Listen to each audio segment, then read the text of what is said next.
everybody? It's Gary Dennis with Fathom Realty, your favorite realtor / veteran, coming to you for episode 2 of Real Talk. We're going to build off of episode 1, which kind of hinted what the channel's about and kind of keeping your house up. So March means warmer days ahead, and we're just about a week out from March, and those warmer days ahead also have more sunshine, and it is perfect for accomplishing those home projects. Yes, it's time for spring cleaning and fixing. So one of the things that you can start doing is getting your roof inspected. Check for damage from ice and wind from the winter months. Look for loose shingles and flashings. Check behind chimneys if you got them where shingles meet the flashings. Inspect the gutters, especially where they attach to the fascia boards, and reattach any gutters that may have pulled loose under the weight of ice. That is one of the biggest things that you can do to help with your roof. All right. Now, going along with the roof, that's on the outside. And so if your roof has the huge pitch and gables, and that is Dill Dog under us snoring as we trying to produce this. Oh, Dill Dog, I love you. Going along with the roof, all that's on the outside of the roof. So the other thing that we got to do is check the inside of the roof. So that means going into the attic, inspecting the attic, looking at the underside of the roof decking.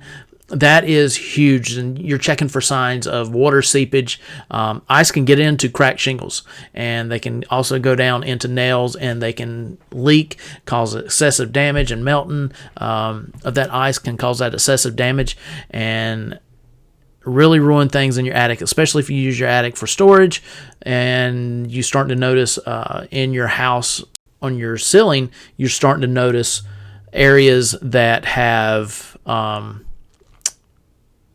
like stainage. So that means you got water coming through your roof. All right. So, we've talked about that drainage with the roof and all that. And the next thing you need to look for is your foundation drainage. Now, foundation drainage, that's,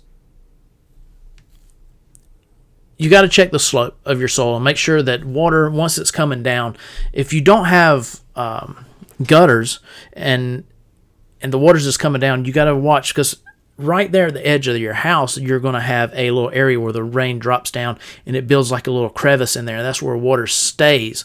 So if you keep that at a slope, the water will hit and go away. But one of the biggest things you can do here in the South, in South Carolina, is install the gutters. So that way, when the water comes out the gutters, you can have a downspout, and you can have that spout that runs out into your yard by doing it French drain style, where the spout's underground, it runs out, or you can just have it where it goes out a few feet, so it's not creating a rut and creating a mud hole. That's one of the things. You don't want a mud hole. You want to have a splash guard wherever that's at, so when that water comes down, it hits the splash guard and disperses the water everywhere, and that's what you're looking at. And foundation, you got to use rock and soil together, so you got that drainage. It's just one of those things. Now, here's the thing. Coming in March, you're not going to be using, if you got a fireplace, you won't be using your fireplace as much. So now's the time to clean your fireplace out. Go ahead and get it cleaned out. Remove all the ashes and any remnants of fires that you had. That way you can get it inspected, and you can, close the flue and get everything ready, because you probably won't be using it a lot during the summertime. So just go ahead and get that done. And it's also gets you, to make sure that you didn't have any damage when you're using it, and then you can get a little pre-inspection done right before you start using it in the fall, winter again. All right. So the next big step in March is prepping your garden tools. So, make sure your shovels are good, your hose, your pickaxes, that sort of thing. If you got a gas lawnmower and a weed eater, make sure that you get them tuned up. If they're electric, make sure that you got strong enough batteries that it will last you through the whole time. We're not going to get on to the thing about electric versus gas. I use electric trimmers, but I use gas more. It's just whatever fits you personally. All right. So just remember that. Prep your garden tools. That's one of the biggest things. Prep your garden tools. Get ready. And you can also start taking off those insulating covers off your faucets outside.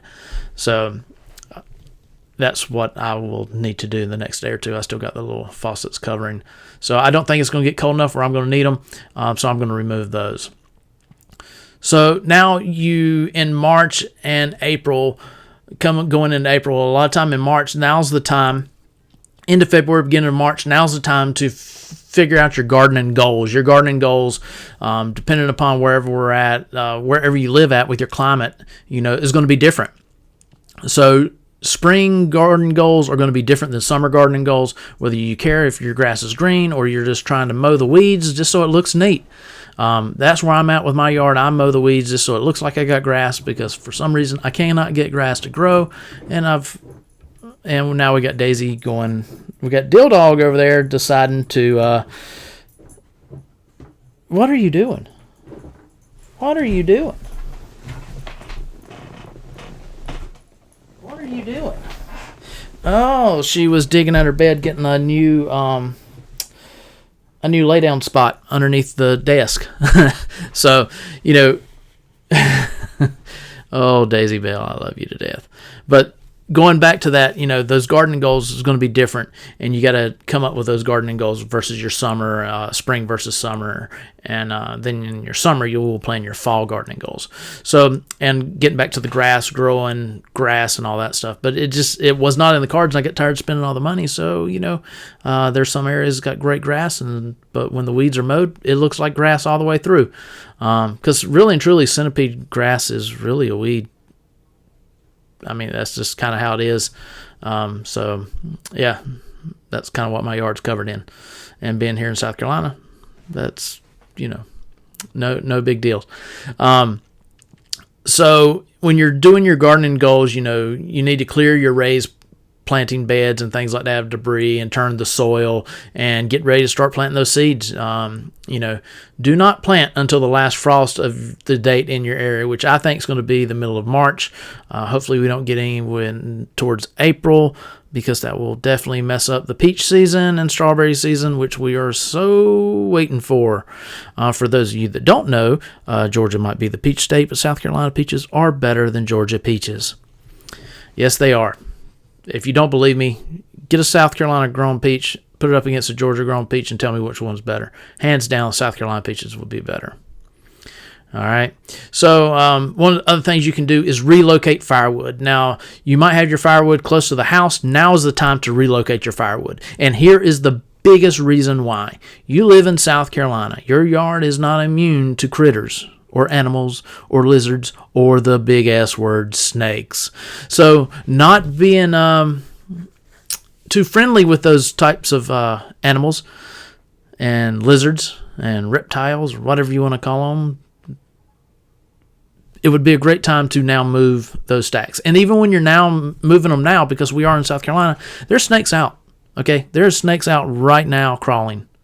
All right, especially today. It is 63 degrees right now as we're taping this at 12:44 p.m. On Friday, the 23rd of February. And I guarantee there's snakes out there crawling around in South Carolina. Okay, so you need to be mindful of that. So move that firewood away. And also what it does is during the spring, wood like that attracts other creatures, not just those possums and snakes and stuff like that, but they also attract ants, and they attract termites, things that you do not want near your house. So go ahead and move them out. Relocate that firewood. Lastly, wait for it to get a little bit warmer in the spring, and then go ahead and get the power washing of the siding and decks done. Over winter, you're going to get a lot of moisture, and it can create mold and moss on decks and housing, siding, and stuff like that. So go ahead and rent a pressure washer. I would suggest buying one if you're a homeowner, keep it in your garage or your little shed outside. That way you have it so you can keep up with things. With that being said, that's all you got to do. Just power wash the siding and decks. All right. Clean your windows. Do not power wash your windows. Do not power wash your windows, because your windows you can cause them to fail by directly power washing them. So do not do that. If they're older, then it really doesn't matter. But if you got double glazed, double pane windows, yeah, you don't need to do that. So, clean those windows, get the weather, that winter weather dinginess off of them so you're nice, ready to go for spring. And then the next thing you need to do, and the last thing that goes along with your gardening goals, but is the last thing that you should possibly be doing, is provide the nutrients for your landscape. So that means, depending upon the area you're at, that's where you got to apply your fertilizer and weed control. Even though if your yard is full of weeds, applying a little bit of weed control will help you to keep the sticky weeds out, and the green weeds that look like grass will stay. But the sticky weeds here in the south that have, sand spurs and stuff like that, yeah, you can get those out of there. Best thing you do is probably just Google it, see what type of area you are. I will primarily, about the middle of March, that's when I think I would put my climate zone stuff down, such as my weed control and my fertilizer. But also, the one thing you got to remember, your weed control and fertilizer, is you need to put down your ant stuff that will help with termite, ants, grubs, that sort of stuff that will eat up your yard, and also can make your animals sick and things like that. Get that down. Make sure you water it down so that it gets seeped in there. Make sure, do the front yard so your animal can use the backyard. And then after a week, then your animal can go, you have to take them out of the front yard every time. Then you got to do your backyard. Don't do the whole house together if you got animals or kids. A lot of that stuff says safe for animals or kids. I still wait the week.